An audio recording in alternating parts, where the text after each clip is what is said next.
Bem-vindos ao programa Um Fato, Duas Visões.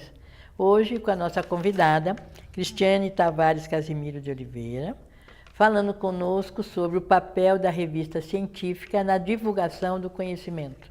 Ao meu lado, a professora Márcia, do Faculdade de Ciências Humanas e da Saúde, e eu, Neide Nofes, do programa da Faculdade de Educação. Certo? Bem-vinda, é um prazer tê-la aqui, numa conversa tão inovadora, que se ouve falar pouco, a importância da revista. O que significa uma revista científica como elemento de divulgação? Mas o que é uma revista científica? Produzida por quem? O que é isso, Cristiane? Bom, primeiro, obrigada, né, pelo convite, pela oportunidade de falar aqui com vocês. Então, Neide, essa pergunta é boa. O que é uma revista científica, né? Então, ela é um veículo de divulgação daquilo que se produz na academia, né? O que se produz nas faculdades, nos cursos de pós-graduação. Ela tem o interesse de divulgar, popularizar e colocar para as pessoas conhecerem aquilo que vem sendo estudado pelos pesquisadores no Brasil, enfim, também mostrar para o mundo que a gente nas faculdades brasileiras estamos estudando. Existe uma diferença muito grande entre revista científica e revista de divulgação científica, né? Revistas como Galileu, são revistas, como tantas, que trazem a pesquisa como matéria. Então, ali elas colocam... Ou seja, ela tem um palavreado, uma forma de divulgar mais palatável para o público em geral. Ela não tem dentro de determinados parâmetros que são importantes para a academia. Isso, e mais do que isso, né, Márcia? Eles mostram ali pesquisas que estão sendo desenvolvidas, enfim, como que se dá aprendizagem em algum lugar, ou um novo defensivo agrícola, mas eles não trazem o como foi feita a pesquisa. Eles apresentam resultados. O que significa a gente também não ter clareza da qualidade daquela pesquisa e do sentido dela. Exato. E não necessariamente essa matéria, esse artigo, tenha passado por algum crivo de seleção. Então, ela poderia ser uma fake científica. Ela divulga conhecimentos, né? Mas não dá para a gente analisar, usar, por exemplo, como base teórica para outros trabalhos. Porque a gente não tem ali o principal, né, da revista científica, que é dizer como você fez. Como foi feita essa pesquisa? Em quais situações, em que contexto? Né? Qual era o seu objeto? Qual foi o seu objetivo com aquela pesquisa? E o como, a metodologia, os instrumentos utilizados, como foram discutidos esses dados, né? Essa discussão com essa aderência ao que já existe de teoria, que vai dar base na sua discussão, nos resultados da pesquisa. Isso é apresentado numa revista científica. E ainda que o artigo tenha todos esses elementos, ainda para ser publicado, ele passa pelo crivo de um grupo de pesquisadores da área, de especialistas, que analisam aquele artigo e dizem, olha, aqui não está claro, ou aqui está muito bom, pode passar, mas sempre passa por pares, que são especialistas na área específica e que dão ali os seus pareceres. A revista de comunicação não. E acho que é bem legal essa diferenciação, porque acho que alerta as pessoas, de modo geral, para o significado daquilo que elas leem como pesquisa científica. Exato. Né? Porque assim, eu posso dizer que as mulheres gostam de comer beterrabas, né? E faço essa pergunta né, faço uma enquete, uma pesquisa e vou conversar com pessoas que moram numa plantação de beterraba, Isso. por exemplo. Né? Isso não é que está errado, que não faz nenhum sentido, mas tem um limite. Exato. Né? Que é dado, por exemplo, pela oferta de beterrabas àquelas mulheres. Sim. Se eu fizesse essa mesma pergunta para pessoas morando em lugares onde a beterraba não está disponível, isso não aconteceria. Então, é um pouco como a gente generaliza ou não aquilo que a gente escuta numa divulgação científica. Exato. E que a pesquisa científica específica, a revista de divulgação científica acadêmica, ela nos diz qual o limite daquilo que foi escolhido. Exato. Foi decidido. Tem que mostrar ali quais foram as variáveis. Então, essa pesquisa foi desenvolvida num ambiente em que há muita beterraba. As pessoas têm a cultura de comê-las, né? Enfim, então você precisa estabelecer quais foram os seus limites, quais foram as variáveis, né? Ou seja, a missão... Em que lugar você observou? Então, a missão, me pensa isso, a missão do ensino, a missão de um pós-graduação, a missão dele, né? Ele tem que produzir conhecimento. Sim. Lógico que um conhecimento que traga a transformação da sociedade, daquele reduto, daquele problema. Isso. Então, e aí nós estaríamos fazendo ciência Isso nessa mesmo. produção. E aí entra a revista. Então, um programa de pós-graduação, além de fazer a pesquisa, ele tem que se preocupar com a sua divulgação? Claro, tem. E cada dia mais, Neide. E cada dia mais. A gente, se formos observar aí os últimos anos, cada dia mais, as notas de classificação dos programas de pós-graduação tem a interferência da nota da sua revista de divulgação. Os programas são controlados por quem? Pela CAPES. CAPES. Né? Que analisa todos do país, né? E classificam de acordo com uma escala. E a revista é uma das variáveis avaliadas pela CAPES.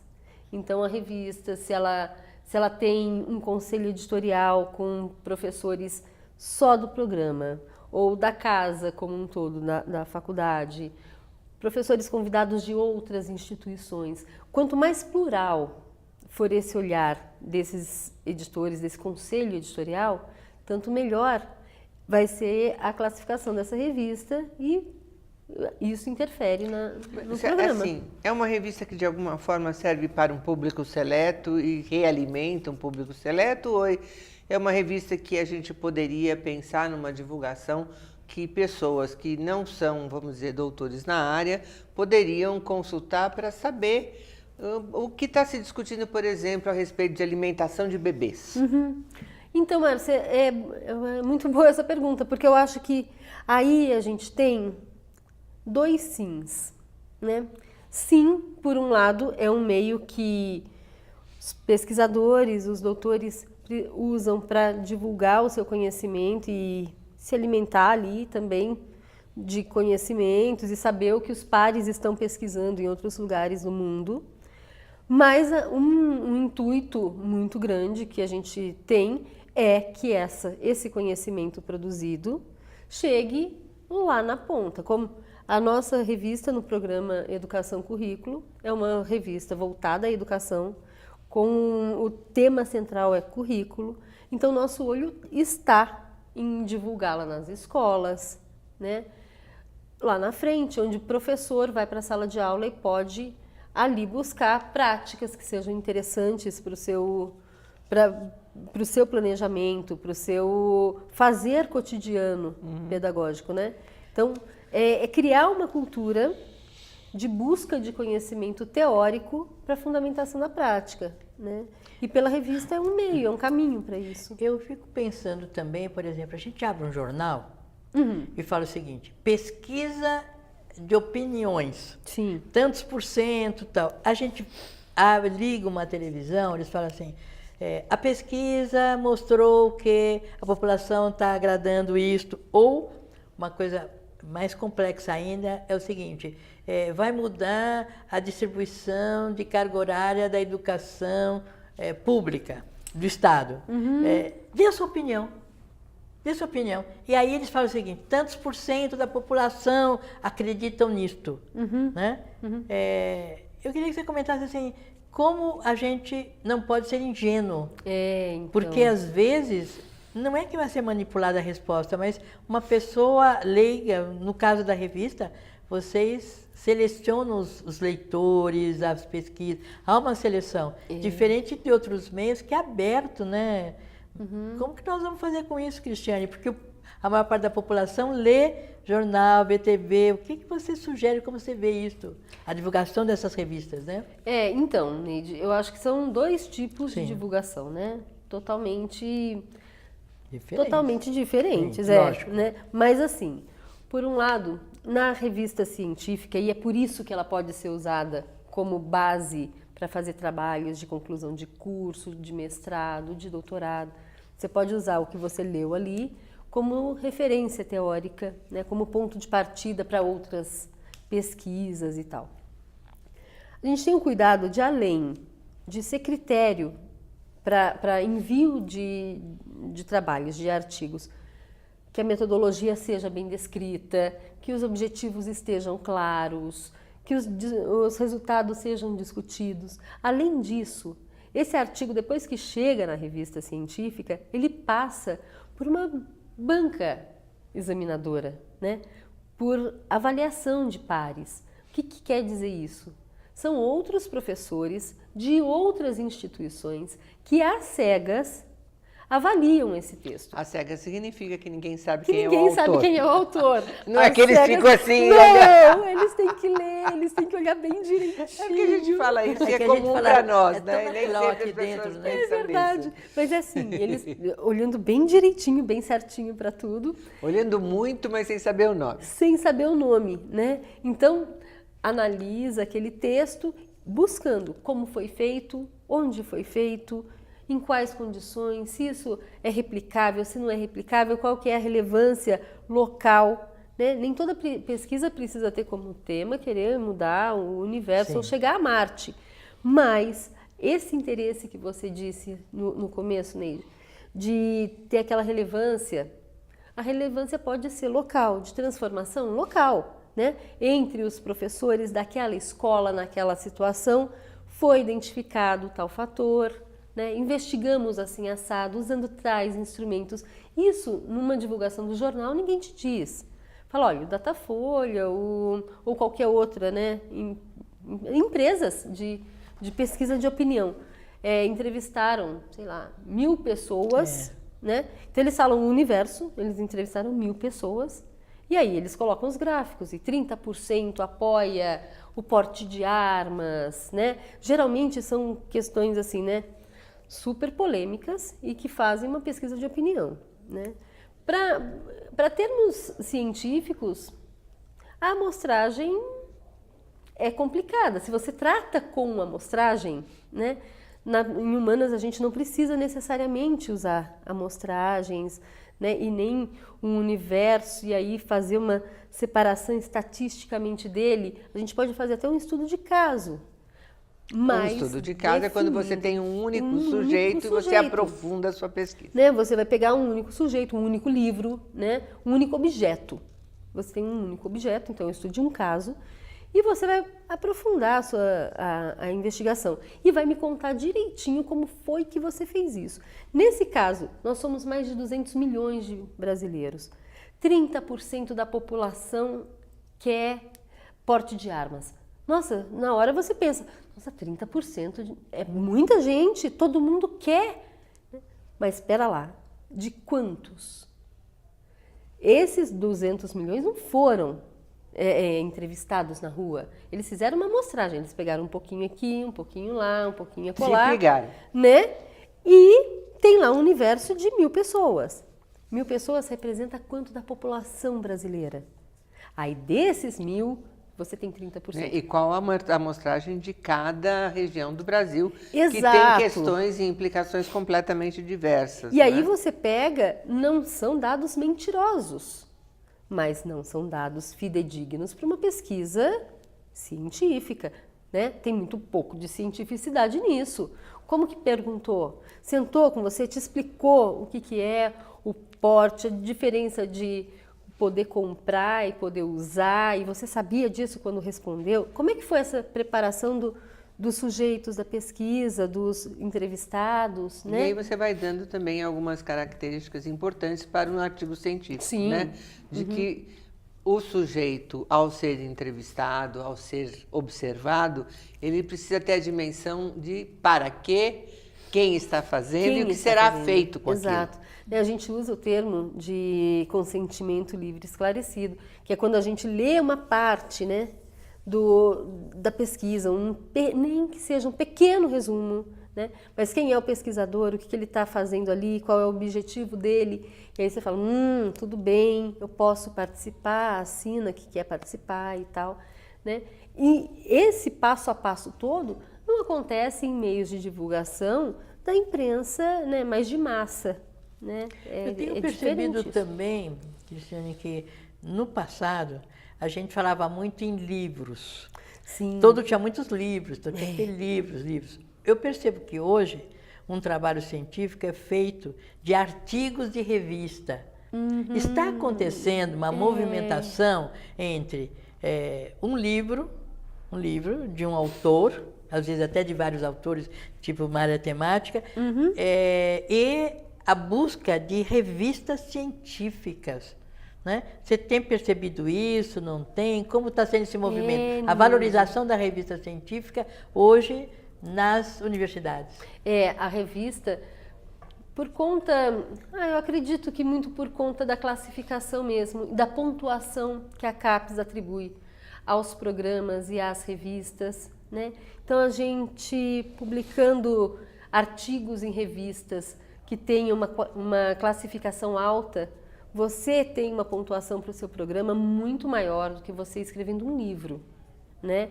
Então, de certa forma, essa valorização é um pouco dada formalmente pela CAPES. Por outro lado, também um livro você pode fazer e publicar e não passa por nenhuma avaliação. Exato. Né? Você pode escrever a bobagem que quiser, de uma certa maneira. E isso é do mesmo lado, né, Márcia? Eu acho que o que dá a base para a CAPES fazer esse tipo de critério de avaliação é isso, né? Eu posso pagar uma editora, publicar um livro e pronto. Assim como alguns profissionais, por exemplo, da área de regime, que é bastante economicamente viável, né? Assim, para quem escreve, ele pode ir lá escrever, olha, fizemos pesquisa deste jeito, as pessoas emagrecem não sei quanto, e publicam um livro sobre o seu próprio nome, sendo que não há nenhuma validação de lugar nenhum. Exato. Né? Você não passa por vamos dizer, a validação é dada pela própria experiência do médico, por exemplo. Né? E a gente vê que hoje esse tipo de livro está tendo uma grande saída, vira best-seller, né? Sim. Autobiografia. Quer dizer, eu sou um empresário de fama, então como vencer sendo empresário? Como vencer falando em público? Né? Como posso ser importante? Percebe? Então, esses argumentos fazem com que a CAPES dê mais crédito e pontue melhor aqueles artigos que estão sendo publicados em revistas que tem esse corpo, né, de pareceristas e tal. Mas aí um livro, né, de alguma forma, eu posso até eu mesma publicar. Né? Se eu tiver dinheiro, eu chego lá numa gráfica, pago e ponto final. Mas eu tenho um dado importante, que um grande número de programas tem uma quantidade de produção de doutorados e mestrados que não se transformam em artigos científicos. E alguns mestrados e doutorados que têm até o que eles chamam de uma baixa produção dos seus... como é que chama? Dos seus docentes. Não, é que tem um nome para quem sai, dos seus egressos. Dos egressos. Né? Então, isso me vem uma pergunta que é assim, como é que a gente chega e descobre como e aonde publicar um artigo sobre o doutorado e o mestrado que realizou? Essa busca, a maioria das revistas científicas, as de melhores classificação, todas elas têm seu cadastro em bases de dados, né? Então, se você colocar no próprio Google, né, um buscador, no Google acadêmico, colocar revistas da área da educação. Ele vai trazer várias, né? E ali você pode entrar e procurar ver quais são os temas, quais as regras, as normas para submissão. E lá eu vou saber se ela é A, se é B, se é C. A gente sempre traz na capa, né? Geralmente a gente já traz na capa a qualis da revista e tal. Tem também pelo portal da CAPES, você buscar lá revistas e educação. CAPES.org, CAPES o quê? Põe como? Você pode colocar lá capes.org.br e procurar os periódicos. Aí você encontra lá também. Existem outras ferramentas de busca, né? A Cielo é um portal conhecido. Tudo bem, eu vou lá, enfim. achei e falo, nossa, que legal, essa revista aqui é Qualis A1, maravilha, achei muito bom, conheço esse editor, né? Como que eu aplico esse artigo e como é que a gente lida um pouco com essa fantasia de que, assim, sabe, a curriola vai fazer para ela mesma, né? Assim, ninguém me sabe quem eu sou e aí eu vou ficar tendo um enorme trabalho, porque é um trabalho grande, porque não é assim, escreva de qualquer jeito, tem normas de escrita, normas várias, né? Tem pessoas especializadas em colocar o seu artigo dentro da norma. E aí eu falo, mas eu vou ficar fazendo todo esse trabalho e aí eles são os amigos mesmo que são aprovados e eu nunca vou publicar. Ela quer terminar a pergunta? Eu quero complementar, dentro desta linha, né, de aonde eu vou publicar, se após o término do mestrado no doutorado, não tem um passo ainda intermediário, que é a divulgação em eventos.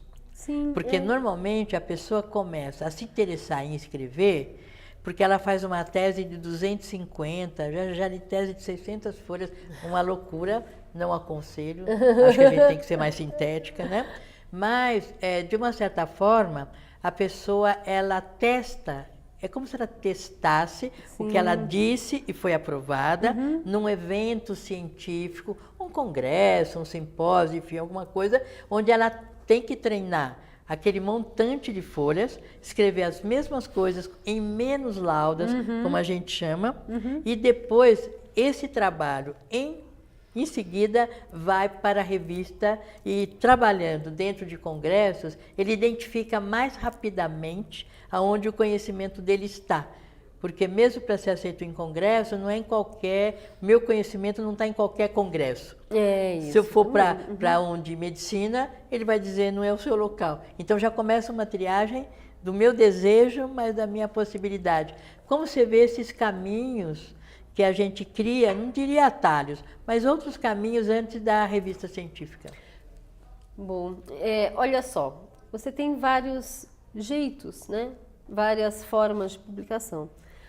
Uma delas é por eventos, né? Geralmente os eventos pedem para você mandar resumos expandidos, né? Então você vai lá, dá uma olhada num evento interessante da sua área de pesquisa, da sua área de interesse. Você busca, né, quais são as normas e encaminha seus resumos expandidos, né? De uma tese que está em elaboração, ou projeto até do mestrado, aquele projeto que você entrou no programa com ele, você dá uma olhada nele, vamos ver se eu apresento isso. Trazer para os meios de eventos, né, os simpósios, os seminários, os fóruns, é muito importante, porque é um jeito também de você abrir a sua pesquisa para discussão, para o olhar do outro, né? Enquanto pesquisador, você cresce na discussão, na exposição da sua ideia de pesquisa. E é um treino, é um ensaio você fazer esse texto escrito, esse texto formal, nos padrões científicos, para serem publicados em anais, né? Então aí você já tem uma publicação que não pode ser aproveitada para a revista, porque a revista científica ela pede inedicidade do texto, né? Então existe nas revistas com Qualis A, Qualis A2 e Qualis A1 principalmente, nas Qualis A gente sempre tem um momento de triagem, o artigo entrou, existe um comitê técnico que vai colocar o seu artigo na rede e buscar se ele não foi publicado em algum lugar, né? Se existe algum texto com grande similaridade com o seu. Então, o público leitor pode ter acesso a isto, A imedicidade ou na desse- revista, ou até hoje a gente está convidando as pessoas para irem assistir congressos, simpósio, né? Mesmo sendo não dominando aquele conteúdo, principalmente em família, né? A gente sempre fala de um congresso de família, ou mesmo nós na educação convidamos para os pais assistirem alguns assuntos que estão em pauta, vamos dizer assim, neurociência, enfim, formação, enfim, alfabetização, para irem ouvir independente do conhecimento, para fazer questões e se aproximando desse conhecimento que a gente chama do cotidiano, empírico, para um conhecimento formal e acadêmico, científico, né? acadêmico. Exatamente. Eu acho que um meio, Neide, eu acho que muito importante é uma parceria universidade-escola, Sim. né? Quando você consegue trazer as escolas para dentro dos eventos científicos, né? Quando você dá importância para aquela prática do professor da sala de aula, que ele possa escrever a sua prática e trazer aqui para discutir. Muitas vezes a PUC tem esse tipo de interesse, né? Alguns eventos são com esse formato, tem espaço para essa interlocução. Nós estamos quase chegando ao final. Você quer fazer algum comentário, alguma coisa que a gente não perguntou? Tecer algum comentário para a gente fechando o programa? Eu queria destacar a importância de a gente tornar cada dia mais, né, popular a ideia da revista científica, para que isso chegue nas escolas, nas famílias, que as pessoas saibam que nem tudo que ela vê na televisão é científico. Existe um outro jeito de se fazer busca por conhecimentos, usando os mesmos recursos digitais que hoje a gente usa, né? Usando o mesmo smartphone conectado à internet no mesmo Google, eu posso ter acesso a pesquisas importantes aqui da PUC, da USP, do MIT, e posso usar também o Facebook como minha fonte de conhecimento. Então aí eu acho que é a importância da gente divulgar que o conhecimento científico tem um outro tratamento, né? E para eu emitir minha opinião, eu posso fazer a busca que eu quiser, mas existe essa possibilidade na mão de todo mundo, né? Muito obrigada pela sua presença, Eu que agradeço, pelas Neide. informações tão preciosas para nós, né, de difícil divulgação. E para vocês, obrigado por estar conosco e esperamos vocês na próxima, com um grande assunto bastante interessante.